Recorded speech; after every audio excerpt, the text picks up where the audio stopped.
नमस्कार मित्रांनो, सायकोलॉजीनुसार आपण त्या लोकांना नजरअंदाज करतो जे आपल्याला पसंत करतात आणि जे आपली काळजी करत नाहीत.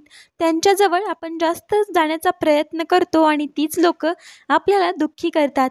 जेव्हा एक महिला पुरुषाकडे आकर्षित होते तेव्हा ती नेहमीपेक्षा मोठ्या आवाजात बोलते.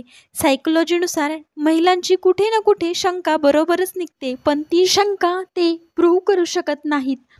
एक पुरुष सगळा संसार जिंकतो जर एक सभ्य आणि प्रत्येक परिस्थितीत त्याचा साथ देणारी स्त्री त्याच्याबरोबर असेल तर.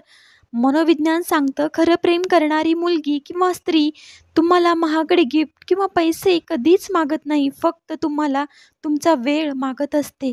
सायकोलॉजीनुसार मुलांना जास्त बोलणाऱ्या मुली आवडतात, याउलट मुलींना कमी बोलणारी मुलं आवडतात. सायकोलॉजीनुसार जेवढं लवकर तुम्ही नाराज होता तेवढंच कमी बुद्धिमान असता.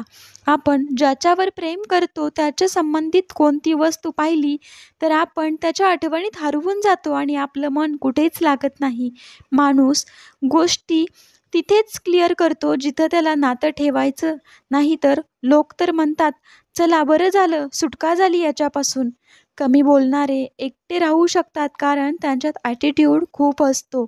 मित्रांनो, व्हिडिओ आवडला असेल तर नक्कीच लाईक, शेअर आणि सबस्क्राईब करा. आपला चॅनल नवीन आहे तर सपोर्ट करायला विसरू नका. व्हिडिओ पूर्ण पाहिल्याबद्दल धन्यवाद.